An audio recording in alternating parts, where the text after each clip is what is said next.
Graça e paz, irmãos e irmãs. Que a graça e a bondade do Senhor esteja abençoando a sua vida e abençoando a sua casa. Seja bem-vindo a mais uma aula da nossa Escola Bíblica Dominical Online, a qual nós estamos tratando sobre as parábolas de Jesus. Já tem várias lições aí para trás. Se você chegou agora nesse vídeo e nessa série pela primeira vez, tem outros vídeos dessa mesma série de estudos sobre as parábolas de Jesus, onde Jesus ensina muita coisa preciosa, principalmente a respeito do reino de Deus. Hoje, na nossa parábola, nós vamos analisar aqui o essencial daquilo que Jesus queria comunicar com a parábola do rico e o Lázaro.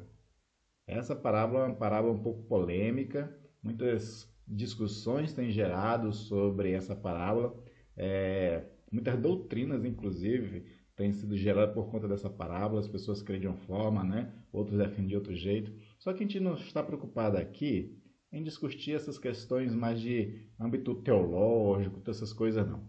Vamos para o que é simples, vamos para aquilo que Jesus quis ensinar com essa parábola, tá certo? Então nós vamos lá para Lucas, capítulo 16, dos versículos 19 ao 31.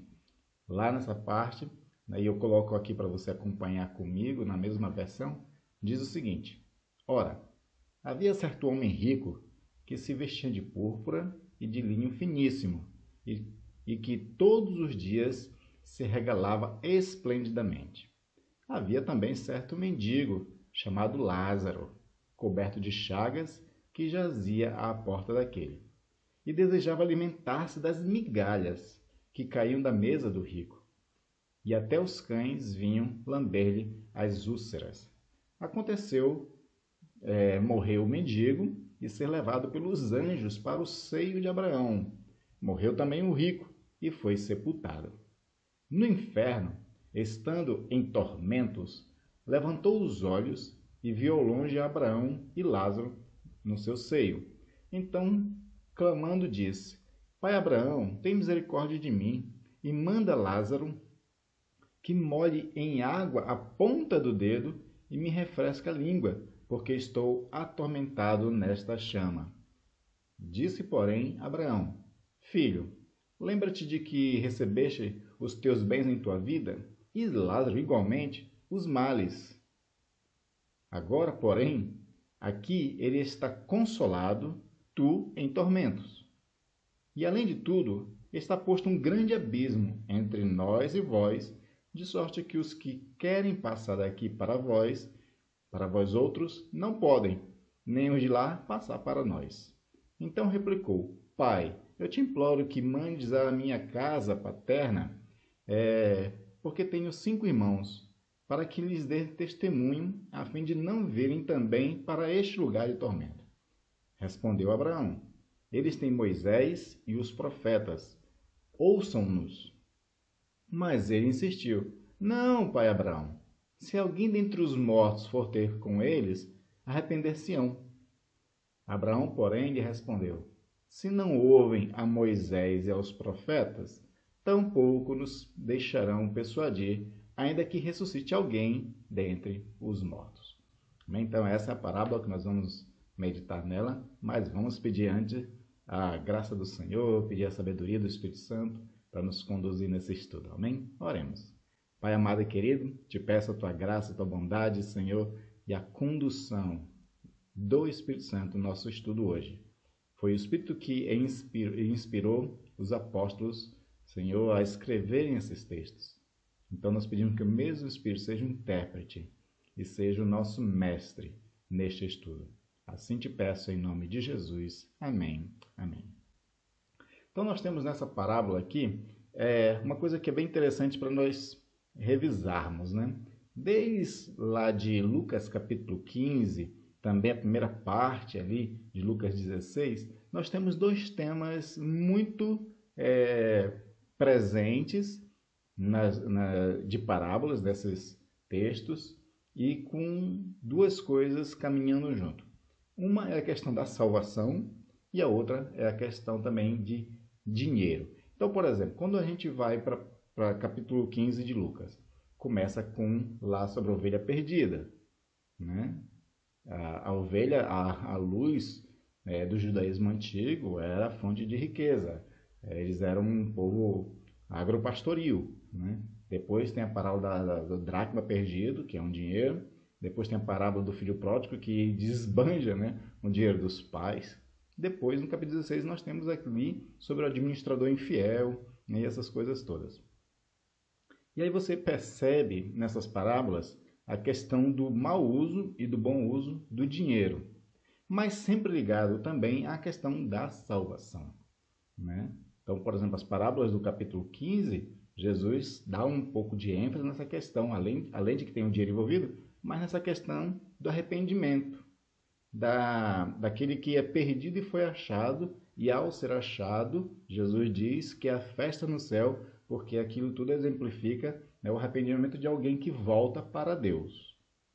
Então, esses panos de fundo, esses textos anteriores, né, vão jogar luz para nós no nosso texto também, do rico e do Lázaro, porque é uma continuidade de parábolas. Os temas ainda estão correlatos ainda. Então, isso é muito importante. Então, para que a gente possa introduzir o nosso estudo, eu trouxe esse texto de João 5:39 para a gente ter também um pouco de noção do que também a nossa parábola vai falar. Em João diz o seguinte: examinai as Escrituras, porque julgais ter nelas a vida eterna, e são elas mesmas que testificam de mim. Então, guarda esse versículo para aquilo que nós vamos abordar também, juntamente com a questão do uso dos recursos. Então, vamos para a primeira parte da nossa parábola, que trata da questão da narrativa, ou seja, a parábola, né, ela primeiro descreve uma narrativa, depois um diálogo. Na parte narrativa, vai descrever alguns personagens e a situação que esses personagens vivem. Por exemplo, o primeiro é o rico. O rico é um homem dotado de enorme riqueza, é um homem que tem muitas condições financeiras, mas também, por ter muito dinheiro, ele ostenta. O texto chega a dizer que ele esbanja, ele gasta à vontade. Em outras versões fala de que ele se veste de linho, que é um dos panos mais nobres, que existe até hoje, inclusive, É um dos panos mais nobres, imagine no passado. Então ele era um homem muito rico, que ostentava muito do seu dinheiro, porém ele era indiferente à necessidade do próximo.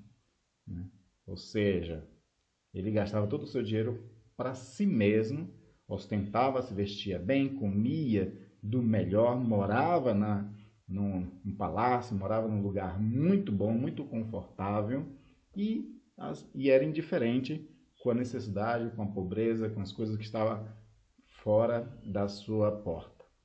E por último, essa questão do rico é que ele também se acha merecedor de favores. E nós vamos entender por que ele se acha merecedor de favores mais para frente, quando a gente for abordar a questão do diálogo que ele tem com Abraão. Também na narrativa nós vamos ver a figura do Lázaro.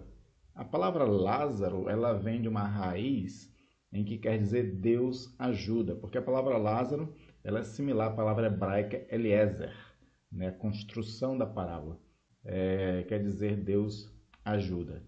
Então, Lázaro é essa pessoa, a qual Deus ajuda. Característica dele: ele é pobre, é um homem doente, era cheio de chagas, cheio de enfermidades, e era uma pessoa dependente. Por conta da sua condição de saúde, ele não podia trabalhar, ele não conseguia fazer coisas, tinha que mendigar. E ele foi colocado à porta do Lázaro. Esses textos mostram para nós, quando a gente faz uma leitura mais detalhada, mais exegética das palavras usadas, aparece a questão de que Lázaro ele foi feito pobre. Ele foi colocado numa condição de pobreza, por ser explorado e por várias outras situações. E ainda por cima enfermo, imagina, a situação dessa pessoa de não poder ter condições físicas de poder realmente fazer alguma coisa em prol de si mesmo, em questão de prosperidade, não poder trabalhar e essas coisas todas. Então ele teve que mendigar. Essa era a situação desse homem. Aí nós vamos ter também agora o diálogo que entra a terceira pessoa dessa parábola, que é o Abraão. O Abraão aqui, nós temos que lembrar, ele é colocado nessa parábola aqui com aquilo que ele representa. O Abraão, ele representa né, ele é o pai da fé. Ele representa a aliança que Deus faz com o seu povo. Entre, né, as alianças todas que nós temos no Antigo Testamento, existe essa aliança de Abraão, que é uma aliança muito importante, principalmente para a vinda de Jesus Cristo. Porque depois de Abraão houve outras alianças, né? A aliança do Sinai, por exemplo, é a aliança dos mandamentos, a qual Deus deu a Moisés, e Moisés ensinou o povo a obedecer. Quando vem Jesus Cristo, né, Jesus resgata a questão da aliança de Abraão. E quem faz principalmente essa teologia, essa construção desse entendimento, é o apóstolo Paulo. Se você pega lá, por exemplo, Romanos, do capítulo 2 ao capítulo 5, você vai ter muito presente essa doutrina que Paulo fala sobre a importância da fé de Abraão dentro dessa perspectiva da fé em Jesus Cristo. Então, assim como Abraão foi justificado pela fé que teve, né, em Deus, Deus fez uma promessa, Abraão creu, isso lhe foi imputado por justiça. Isso antes da lei chegar. Quando vem Jesus, né, aquilo que Jesus faz, aquilo que Jesus realiza, exige de nós fé. E quando a gente tem fé em Jesus Cristo, a gente participa da mesma aliança de Abraão, da mesma fé de Abraão. Então, Abraão passa a ser o pai de todos que têm fé em Deus e principalmente através da pessoa de Jesus Cristo, agora, a qual, né, nós vivemos dentro da dispensação da pregação da nova aliança em Cristo Jesus. Então, Abraão representa, né, a aliança, né, e a fé.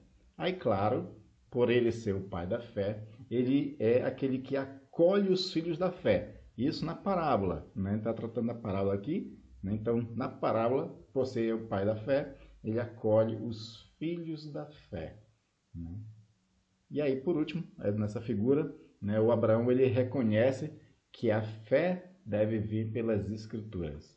Assim como o próprio Abraão creu na palavra de Deus, a promessa de Deus, nós também cremos em Jesus através das Escrituras Sagradas, através daquilo que o Senhor deixou inscrito para que nós conhecêssemos a Ele e conhecêssemos a Cristo Jesus. Então, esse aspecto é muito importante. E aí, dentro agora desse diálogo estabelecido entre Abraão e o rico, né, nós vamos aprender algumas coisas, né? O rico, quando ele chega no inferno, ele visualiza do outro lado do abismo, né? Abraão acolhendo, né, o Lázaro, o pai da fé, acolhe o filho da fé e fica numa situação boa.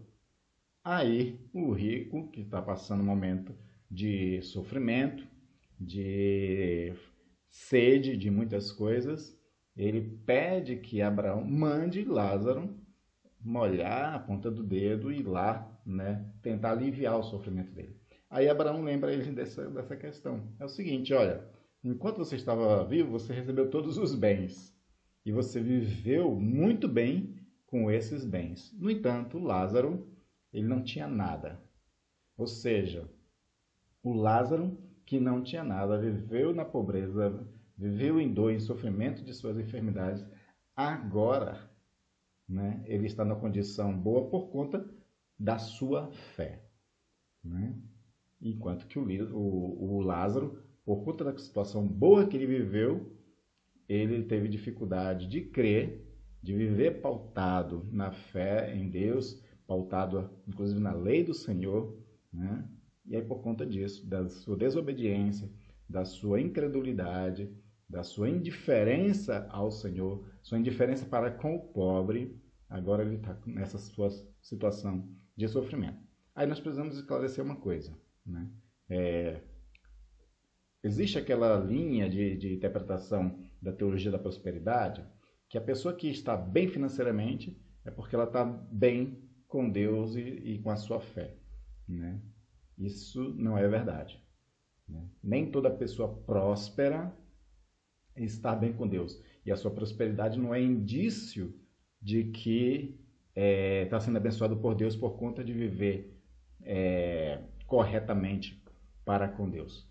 Não tem nada a ver uma coisa com a outra.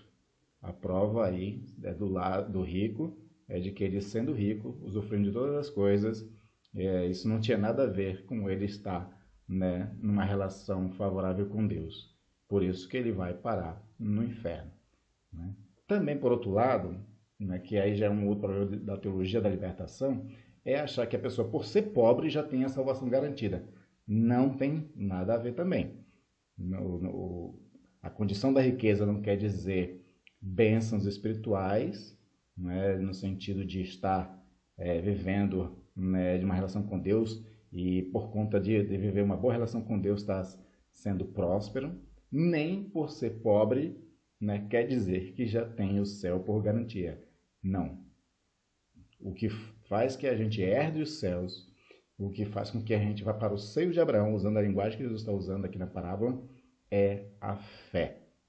É a fé em Jesus Cristo. O próprio Jesus disse que a salvação está lá em João capítulo 17, a salvação é crer em Deus como o único Senhor e em Jesus Cristo, em quem Ele enviou.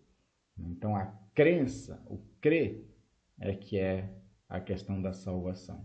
E aí, claro que dentro da nova aliança em Cristo Jesus, quando cremos em Jesus Cristo, nós passamos a receber toda uma operação do Espírito Santo que vai nos justificar, regenerar, santificar, trabalhar em nós, né, a perseverança do santo até a glorificação. Inclusive, sobre esses estudos da ordem da salvação, nós temos uma série só sobre isso, aqui no nosso canal da IPI de Araraquara, que você pode buscar em playlists, né, dos estudos bem anteriores, que tem só sobre a ordem da salvação, que trabalha desde a eleição até a glorificação, né? Então, tem toda uma obra do Espírito Santo sobre nossas vidas quando passamos a crer no Senhor Jesus Cristo e tê-lo como Senhor e Salvador das nossas vidas. Então, isso é muito importante. Então, a questão do rico, ele, por sua riqueza, ele não conseguiu dar a salvação. Por outro lado, também é necessário explicar que, assim como Jesus chegou a dizer que é difícil um rico entrar no reino dos céus, ser rico não é condição para ir para o inferno. Também não. Muitos ricos que têm uma fé genuína, que vivem a sua vida pautado, né, na direção do Espírito Santo, que anda com o Espírito Santo, que vive e faz a vontade de Deus, vão ser salvos. Por exemplo, nós temos lá em Atos capítulo 10, Cornélios. Cornélios, ele é um chefe de soldados, ele tem 100 soldados à sua disposição, né? Por isso que ele é chamado de centurião, que é como se fosse um sargento, alguma coisa desse tipo assim, né? Que tem 100 soldados sob o seu comando, e ele era uma pessoa próspera, tanto que ele dava muitas esmolas, né? Tal é a atitude de coração desse homem para com Deus, a fé que ele tinha em Deus, que Deus vem em sonho para ele e diz que deve buscar Pedro, porque Pedro vai trazer para ele a palavra, né? Vai trazer para ele a palavra, o conhecimento da pessoa de Jesus Cristo, para que ele tenha a fé salvadora. Porque a fé salvadora agora, na nova aliança, se dá por intermédio de Jesus Cristo. Então, de fato, aí você conhece toda a passagem lá de Atos 10, que Pedro ele vem, prega, o Cornélio e toda a sua casa crê na pregação de Pedro, crê em Jesus Cristo, recebe do Espírito Santo e assim são salvos. E ele permaneceu rico, né? Permaneceu rico. Então, são três coisas que a gente não pode se enganar, né? Que pelo fato de ser pobre já tem os céus como garantia, né? Pelo fato de ser rico não quer dizer que a gente está de bem com Deus, e a gente é rico porque Deus está nos prosperando por conta da nossa vida correta, não tem nada a ver, né? É claro que muitas pessoas podem enriquecer, de fato, sendo crentes, servindo bem a Deus e sendo bons empreendedores, né? O que condiciona as pessoas a serem ricos são o uso das suas capacidades que Deus dá a todos, né? E aí você usando suas capacidades empreendedoras, de negociações, né? De venda, de tudo mais, aí você prospera, né? Então, e pelo fato de ser rico, né, não quer dizer também que vai para o inferno, porque, né, Jesus disse que difícil um rico entrar no reino dos céus. A dificuldade do rico entrar no reino dos céus é porque ele ama o dinheiro. Quando ele ama o dinheiro, aí isso pode ser um problema, né? E a gente já tratou disso em estudos anteriores, né, também. Mas é bom sempre esclarecer essas questões. Então, está dado, né, a narrativa da parábola, está dado aí o diálogo que aconteceu, e aí dentro desse diálogo que acontece, né, aí vem Abraão e responde uma coisa para o rico. Olha, você está pedindo, né, para que eu mande Lázaro ir até aí. É aqui que entra aquela questão de que o rico ele se acha merecedor de favores. A vida toda dele, por ser rico, ele mandou. Nesse momento, até no inferno, ele quer mandar em Abraão e quer mandar em Lázaro. Né? Ele manda Abraão para que mande Lázaro, né, atendê-lo com o dedo molhado em água. Né? Então, até nesse momento, mesmo depois da morte, ainda quer mandar. Né? Esse é um problema sério das pessoas, às vezes, que não têm um coração humilde, que não têm um coração transformado. Continua sempre querer mandar. E aí, Abraão responde, diz, olha, não é possível isso. Né? Não é possível nem quem está no inferno vir para cá e nem quem está aqui ir para lá. Né? Aí é quando o rico entra com outro pedido.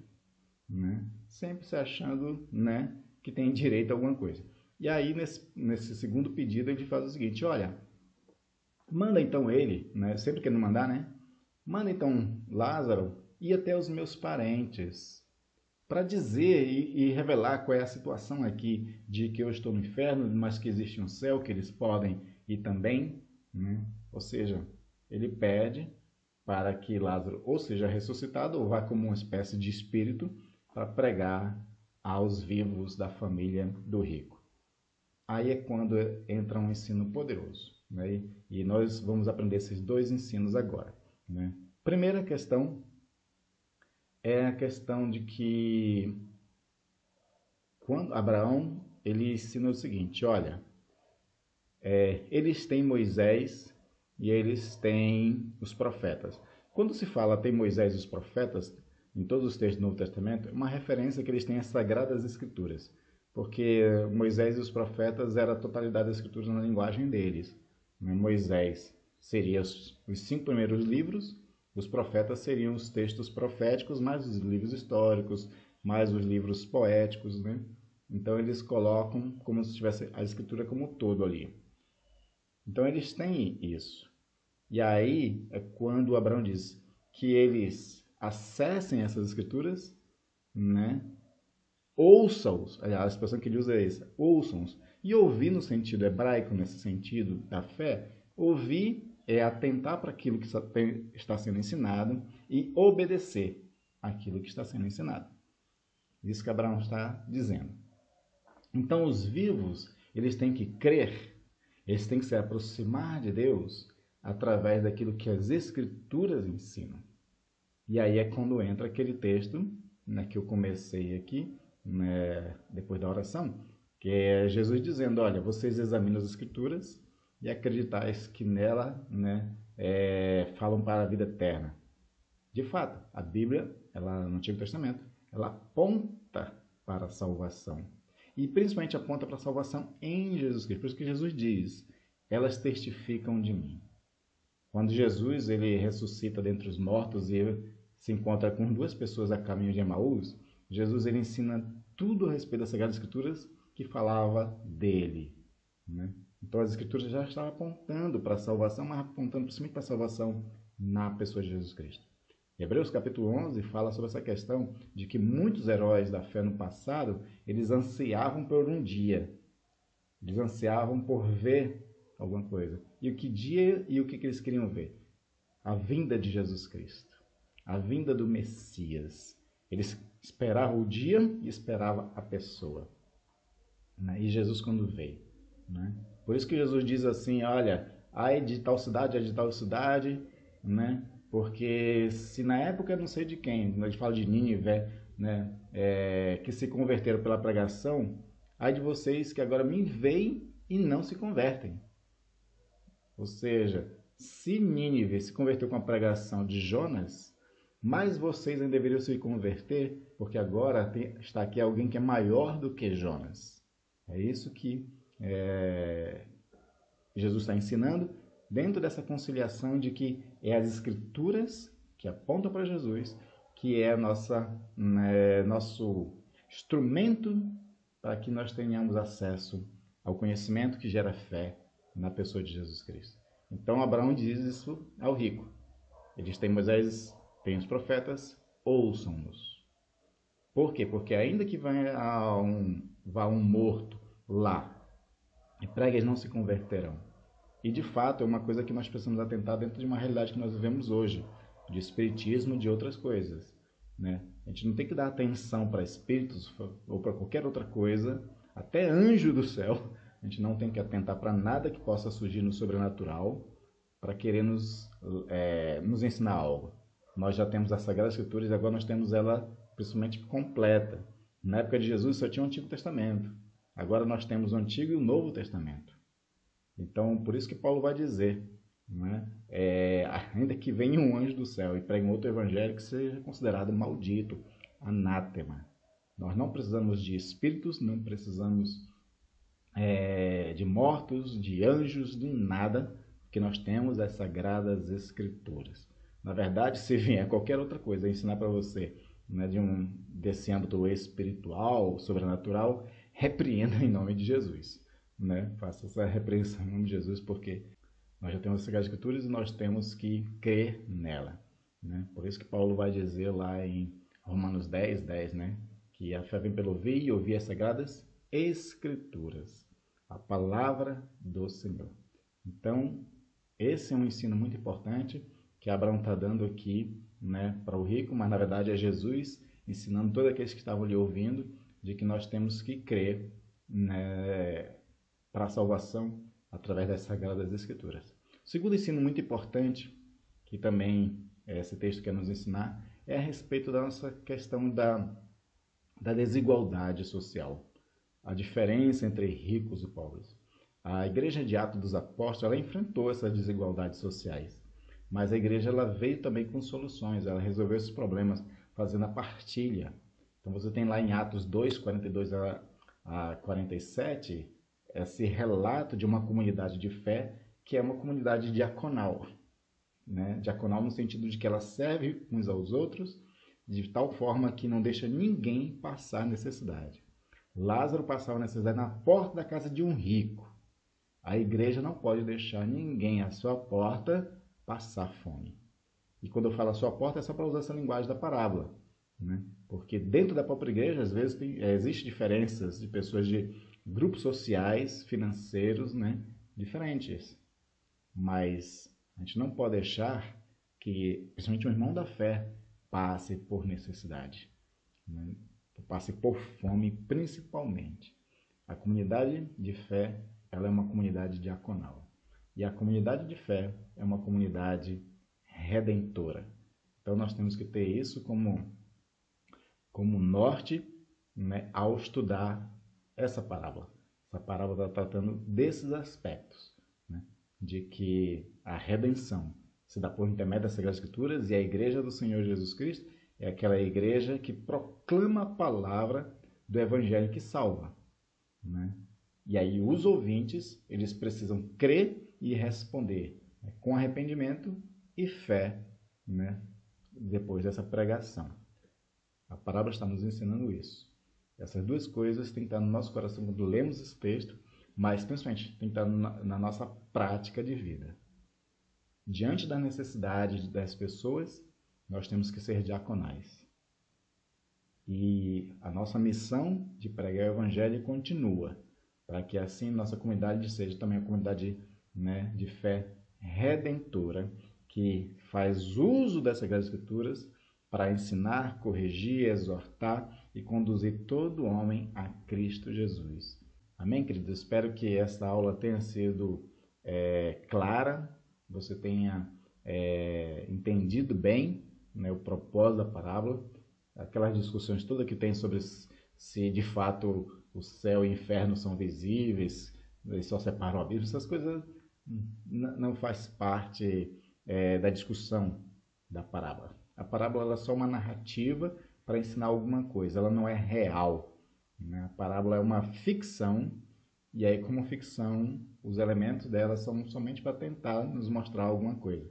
E o que o texto quer colocar é a diferença entre o rico e o pobre, a desigualdade social, a indiferença, a falta, né, de compaixão, de sensibilidade, de solidariedade entre rico e o pobre, e também a questão de que a salvação não tem que se dar por meios sobrenaturais, mas sim através do estudo, da proclamação, né, da evangelização das Sagradas Escrituras, que revela Jesus Cristo, o Redentor, o Salvador de todo homem. E todo aquele que nele crê não vai perecer, mas vai ter a vida eterna e vai poder, usando a própria parábola, né, vai ter como acolhida o pai da fé, o seio de Abraão.